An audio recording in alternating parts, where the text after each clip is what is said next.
آخر میں فرمایا اب میری زینب کو بھیجو. 4 سال کا سن ہے جناب زینب کا. جناب زہرا بستر عدالت پر ہے. آواز دی زینب وہ سامنے صندوقچہ رکھا ہے اٹھا کے لاؤ. جناب زینب صندوقچہ اٹھا کے لائی. زینب کھولو اس میں کیا نظر آ رہا ہے؟ بی بی نے کھولا تو اس میں کفن رکھے ہوئے تھے. فرمایا زینب یہ کفن جنت سے آئے ہیں. جب میرے بابا تمہارے نانا کی رحلت ہونے لگی تو جبریل 5 کفن اور 5 حنوط جنت سے لائے تھے. تمہارے بابا نے تمہارے نانا کو 1 کفن دے دیا. باقی کفنوں کی ذمہ داری تمہاری ہے. اچھا ایسا کوئی کام اگر دیا جاتا ہے تو اسے دیا جاتا ہے جو آخر تک رہے گا. مگر بی بی سے ہاتھ جوڑ کے کہوں گا بی بی بہت کم سن بیٹی ہے آپ کی. بڑی سنگین ذمہ داری ہے جو آپ جناب زینب کو دے رہی ہیں. اجرکم اللہ. فرمایا زینب مجھے 1 کفن دکھاتی رہو تو میں بتاتی رہوں کون سا کفن کس کا ہے. 1 کفن دیکھ کے فرمایا انہی دنوں میں تمہارے بابا آ کے تم سے کہیں گے اماں زہرا کا کفن دے دو. تو زینب یہ میرا کفن ہے تو اپنے بابا کو دے دینا. دوسرا کفن دیکھ کے فرمایا کچھ مدت کے بعد تمہارا بھائی حسن آئے گا اور تم سے کہے گا بہن زینب بابا علی کا کفن لا دو. تو یہ والا کفن تمہارے بابا علی کا ہے. اب 2 کفن رہ گئے. اسے ان میں سے 1 کو دیکھ کے فرمایا کچھ مدت کے بعد تمہارا بھائی حسین آگے کہے گا بھائی حسن کا کفن لا دو. تو یہ تمہارے بھائی حسن کا کفن ہے. رونے والوں آخری کفن رہ گیا. جناب زہرا نے اس کفن کو غور سے دیکھا. گریہ کرتے ہوئے فرمایا یہ بھی حسن کا کفن ہے. جناب زینب سے رہا نہیں گیا. شاید کم سن تھی اس وجہ سے بھی. فرمایا اماں بھائی حسین کا کفن. فرمایا حسین کا کفن جنت سے نہیں آیا.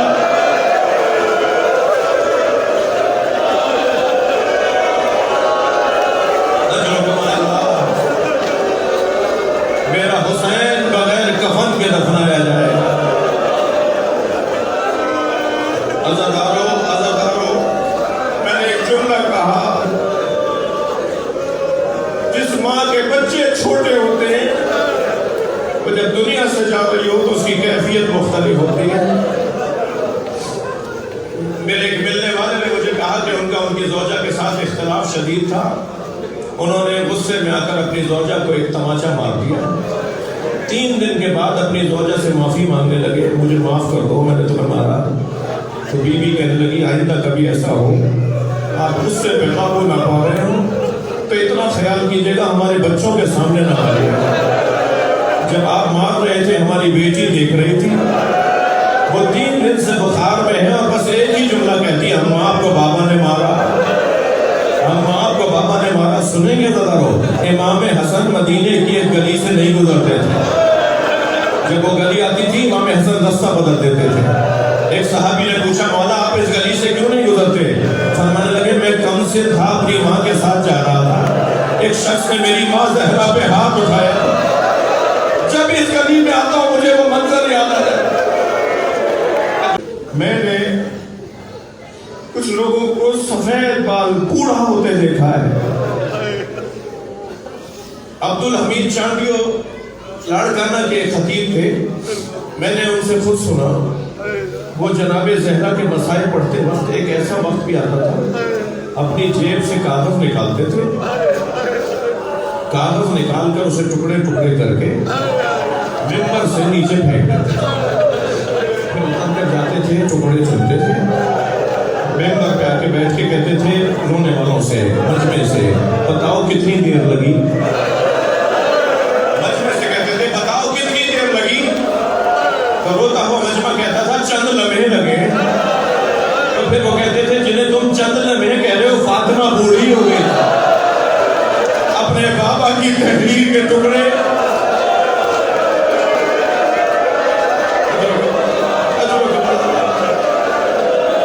اللہ کسی گھر میں نہ لائے سمائے ہمیں اہل بیت میں. حضرت مجھے جلدی نہیں ہے. میرا دل کہہ رہا ہے کہ 2 منزل اور آگے آئیے. جناب زہرا کا جنازہ وصیت کے مطابق رات کو غسل دیا گیا.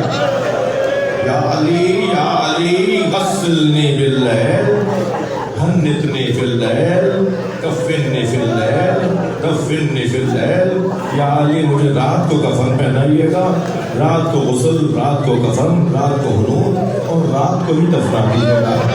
اور پھر یہ کہہ کے ٹھنڈی سانس بھری اور فرمایا میرے جنازے میں کوئی شریک نہ ہو۔ اب یہ وصیت ہے جناب زہرا کی کہ میرے جنازے میں کوئی شریک نہ ہو۔ مولا علی نے رات کی تاریکی میں غسل دیا۔ بچے چھوٹے ہیں نا، آپ بڑوں کو تو سمجھا لیتے ہیں کہ بیٹا رو نہیں بھائی، رو نہیں، بڑے رو، دیکھو تم رو گے تو چھوٹوں کا کیا ہوگا، چھوٹے بچوں کے ساتھ کیا ہوگا۔ فرمایا بیٹا حسن، حسین، زینب، اگر تم روئے نا تو تمہارے رونے کی آواز گلی میں جائے گی، اہل محلہ کو معلوم ہو جائے گا کہ زہرا کا جنازہ اٹھا ہے، ہمیں تمہاری ماں کی وصیت پہ عمل کرنا ہے۔ اب میں مجمع سے پوچھوں، آپ سے پوچھوں کہ بچے کیا کریں؟ بچے ادھر ماں سے وابستگی ہے جو رلا رہی ہے، ادھر ماں کی وصیت مانے ہو جائے گی اگر کسی کو معلوم ہو گیا۔ تو میں نے آیت اللہ فاطمیہ سے حرم حضرت معصومہ میں یہ جملے خود سنے، وہ فرمانے لگے کہ حسنین آستینے دانتوں میں دبا کے رو رہے ہیں کہ کسی طرح ہماری آواز بلند نہ ہو جائے۔ جنازہ تیار ہوا، آواز آئی حلوم یا حسن یا حسین یا زینب تدبروا امکم، آؤ حسن حسین، زینب آؤ اپنی ماں کا آخری دیدار کرو، اب قیامت میں ملاقات ہوگی۔ سنیں گے تو سارے بچے دوڑے، جناب زینب ماں کے پیر پکڑ کے بیٹھ گئے، امام حسن نے ماں کے سینے پہ سر رکھ دیا، بی بی ام کلثوم ماں کے کان میں کچھ راز کی بات کر رہے ہیں۔ میرے مولا علی کو نظر پڑی تو حسین دور کھڑے رو رہے ہیں۔ فرمایا حسین آؤ اپنی ماں کا آخری دیدار کرو۔ فرمایا بابا جب بھی ماں کے قریب جاتا تھا میری ماں ہاتھ پھیلا کے مجھے گلے لگی، آج حسین یتیم ہو گیا، آج حسین کی ماں گلے لگانے کو نہیں رہی۔ جیسے ہی مولا نے یہ کہا کفن کے بند کھلنا شروع ہوئے، سیدہ کا معجزہ ظاہر ہوا، دونوں ہاتھ فضا میں زہرا نے بلند کر دیے، حسین دوڑے ہوئے آئے، امام حسن نے امام حسین نے دونوں نے ماں کے سینے پہ سر رکھ دیا، جناب زہرا نے دونوں بچوں کی پشت پر اپنا ہاتھ رکھ دیا۔ اب منظر ذرا آپ سوچئے نا، ماں سے جیسے بچے گلے مل رہے ہوں، دونوں بچوں نے اپنے سر سینے پہ رکھے ہوئے ہیں، جناب زہرا نے پشت پر دونوں بچوں کے ہاتھ رکھے ہوئے ہیں۔ روایت کہتی ہے کہ رونے کی دو آوازیں آ رہی تھی، ایک حسنین کے رونے کی آواز تھی، ایک زہرا کے رونے کی آواز۔